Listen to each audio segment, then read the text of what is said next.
ते एक मनात नेहमी तेवढी कटुता आणि दुःख हे आयुष्यभर राहील. कारण का ज्यांचे आपले श्रद्धास्थान आहेत त्यांच्याबद्दल अशा कॉमेंट्स करणं हे चांगलं नाही हो. आणि एका वयस्कर आणि पदावर असलेल्या माणसाने, त्याच्यामुळे आम्हाला खूप वाईट वाटलं. भगतसिंग कोश्यारी यांना पद्मश्री पुरस्कार मिळणार आहे अशी त्यांचं नाव आलेलं आहे. कसं पाहिजे त्यांच्याकडे महाविकास आघाडी सरकार असताना अत्यंत वादग्रस्त अशा प्रकारे रामकृष्ण हरी.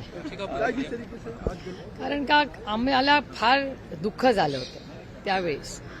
म्हणजे ते जेव्हा महाराष्ट्रात होते, जरी आम्ही विरोधात, ठीक आहे, गव्हर्नर साहेबांचा एक वेगळा मान असतो, पण त्यांच्या काळात त्यांनी जी म्हणजे ज्यांना आमच्या देवाचा मान आहेत, आम्हाला आमचे श्रद्धास्थान आहेत, असे महात्मा ज्योतिबा फुले आणि सावित्रीबाईंबद्दल वगैरे ज्या कॉमेंट्स केल्या ना, त्या आम्हाला वेदना देऊन गेल्या. त्यामुळे ते एक मनात नेहमी तेवढी कटुता आणि दुःख हे आयुष्यभर राहील. कारण का ज्यांचे आपले श्रद्धास्थान आहेत त्यांच्याबद्दल अशा कॉमेंट्स करणं हे चांगलं नाही हो. आणि एका वयस्कर आणि पदावर असलेल्या माणसाने, त्याच्यामुळे आम्हाला खूप वाईट वाटलं. जिल्हा परिषद निवडणुका सुरू झाल्या, कशा पद्धतीनं तुमचे अजित पवारांची एकत्रित काही दौरे आहेत का?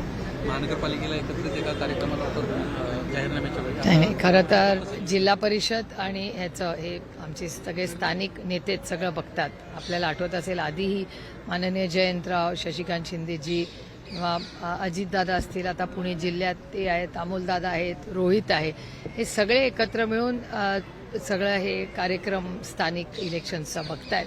त्यामुळे एकदा सगळं म्हणजे फॉर्म्सचं वगैरे सगळं झाल्यावर, खरं तर मला विचाराल तर 4-5 दिवसाचाच प्रचार आहे, काय फार दिवसाचा प्रचार नाही. आणि योगायोगाने त्याच्यामध्येच आमचं बजेट सेशन सुरू होतं आहे. आणि 1 तारखेला अर्थसंकल्प त्या आमच्या ताई मांडतील. त्याच्यामुळे निर्मलाताईंचं त्याच्यातच मध्ये येईल. त्याच्यामुळे आता सगळे कसा वेळ दिल्लीचे सगळे लोक नेते काढतील हे माहिती नाही, पण बघूया आता त्याचं नियोजन करतोय. बोलताना त्यांची भाषा घसरलेली आहे. त्यांनी शरद पवारांवरती आरोप केलेले आहेत. शरद पवार हे 4 वेळा मुख्यमंत्री होते, त्यावेळी लोकांवरती अन्याय केल्याने त्यांनी देवाचा अपमान केला. लोकशाही आहे, प्रत्येकाला बोलायचा अधिकार आहे. काही घड्याळ चिन्हावर आपले काही आता कॅन्डिडेट उभे केलेले आहेत, या गोष्टीकडे कसं बघतात? खरं तर तुमच्या पक्षाचं एक सेपरेट चिन्ह असताना अशा पद्धतीने अनेक घड्याळावर उभे आहेत, अनेक तुतारी वाजवणाऱ्या माणसावर पण उभे आहेत. त्यामुळे ते एक अरेंजमेंट आम्ही सगळ्या स्थानिक नेत्यांवर जबाबदारी ती टाकलेली आहे.